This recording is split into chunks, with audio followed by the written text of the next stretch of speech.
3, 2, 1. What's up, Cuk? Waduh. Iya, jumpa lagi bersama kami. Saya Adi Eka Nugroho sama Indro Gondes masih di Polda Metro Jaya. Channel yang membahas tentang hal-hal spiritual. Ya, spiritual. Soalnya tadi juga ada fenomena spiritual di sini. Agak keras Mas Indro, ini mic-nya. Oh iya, siap Cuman Kak Adi. karena alatnya ini kita Iya, sangat canggih ini. canggih sekali pokoknya ini baru. Nah, Kita upgrade baru, ya tambah. Enggak Tony- dong. Tony Stark aja belum punya. Tony Stark belum punya, yang punya cuma Polda Metro Jaya. Nah. Soalnya kita koneksinya kuat ini. Ngomong tadi ini semprot misalnya nih. Iya. Aneh dulu masuk Apa? disemprot itu maksudnya apa itu? Apa cairan putih tadi itu ya? Kalau itu biasanya saya yang semprot. Biasanya donasi cairan putih ini cairan putihnya didonasikan ke kita agak kaget juga. Tiba-tiba Pak Bus ya kan. Iya. Aneh ini tadi. Sebenarnya maksudnya apa tuh?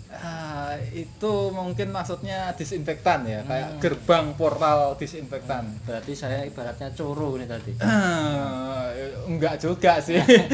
Ini sebenarnya membasmi virus atau bakteri. Ini Ceritanya tuh kayak di anime tuh kan. Begitu kita masuk portal kan langsung ke dunia lain. Ini kita manusia kotor. Disemprot. Semprot biar suci maksudnya gitu. Berarti saya boleh ke tempat sebelah lagi. Iya, Sudah bisa. suci. Itu sudah suci, udah ada sertifikat suci.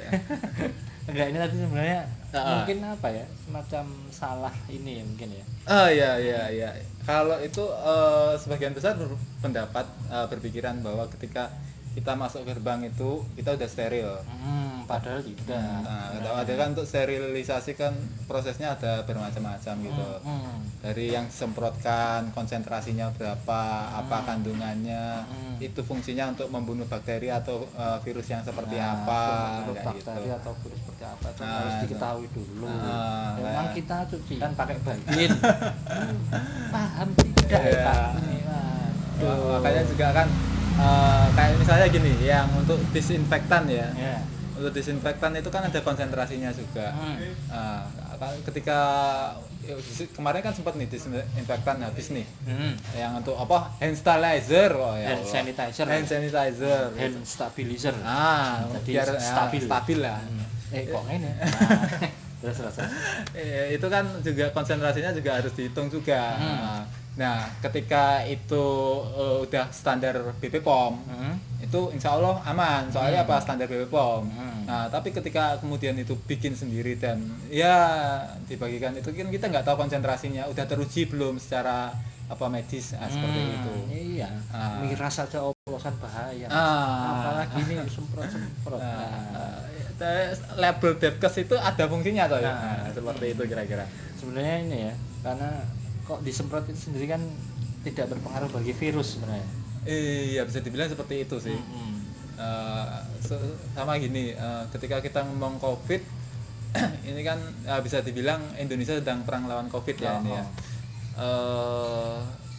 Kalau menurut Sun Tzu itu kan ada kata pepatahnya namanya Sun Tzu. Itu ahli strategi perang dari Cina yang juga banyak dijadikan acuan di dunia militer. Bahkan hingga sekarang tuh kayak semacam buku saku lah, itu harus tahu itu. Jadi ketika kamu berperang melawan musuhmu, kenalilah musuhmu, maka kamu akan memenangkan 1000 pertempuran. Nah itu, ini kan musuh kita COVID. Kenalilah COVID. Nah, kita harus kenalan sama COVID. COVID WA. itu kayak gimana sih? Ngobrol-ngobrol lah, chatting atau gimana lah. Ajak dinner. Nah, seperti itu. Wah, in bed with COVID itu namanya. Nah, jadi ketika kita udah kenal COVID itu gimana sih, kelebihannya seperti apa, kelemahannya seperti apa gitu kan. Seperti yang teman-teman juga udah tahu kan, COVID itu kan salah satu keunggulannya ya sebagai virus ya. Dia tuh mudah menular. Satu itu dia mudah menular. Dua, dia punya kelemahan juga. Susunan struktur tubuh COVID itu kan dia dilapisi lemak tuh. Makanya kemarin pemerintah kan juga getol tuh kasih tahu pemberitahuan ke masyarakat lah. bahwa COVID lemah sama pelarut lemak. Dan itu sabun.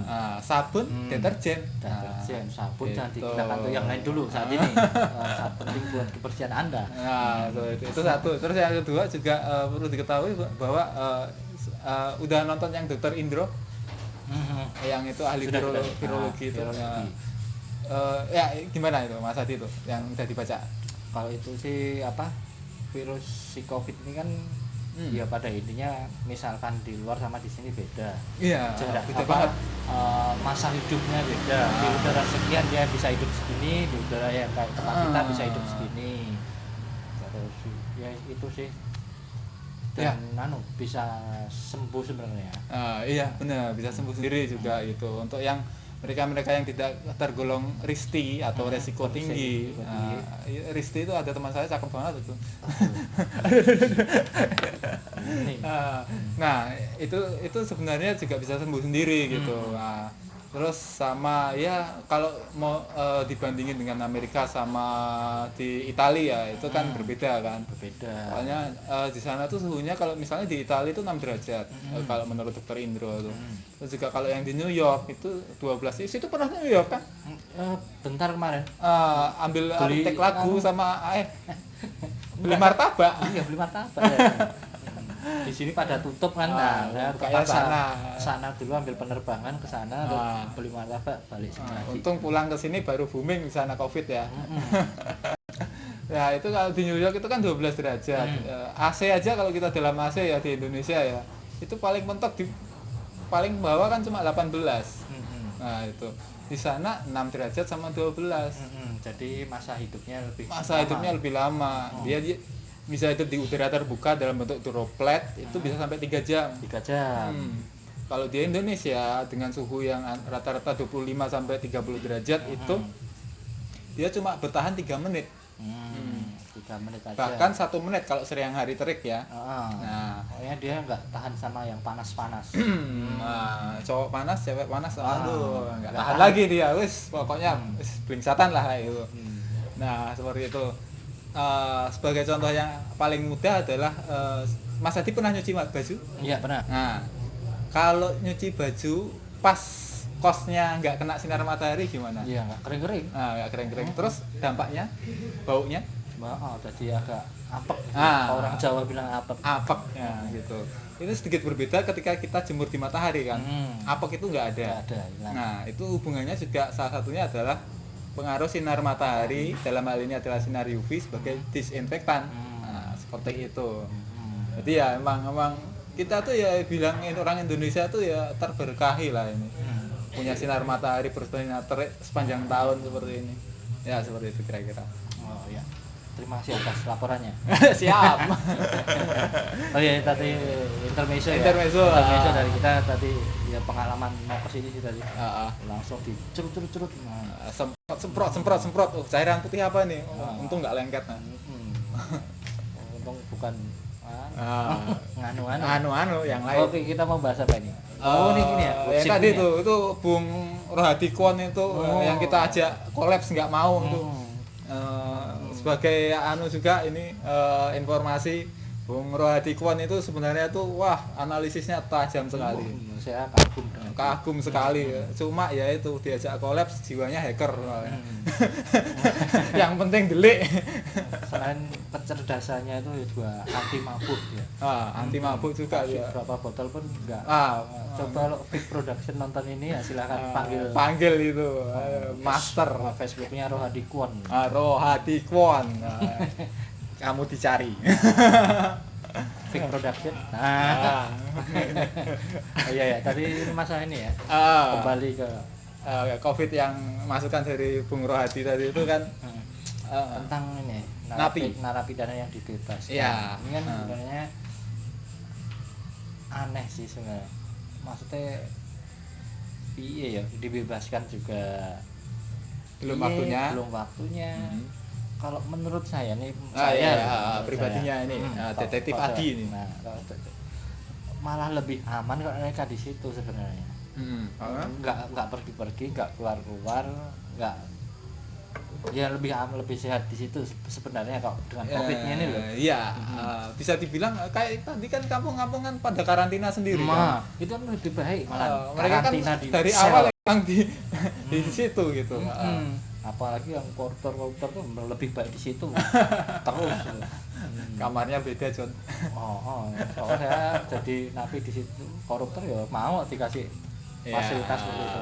Ya, Bisa duduk, ada TV, ya dibayar juga nggak apa-apa ya, ada capek bisa kerokan.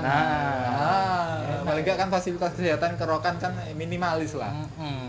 Tempat tidur sendiri, nggak kumpul-kumpul dengan berapa banyak orang kan.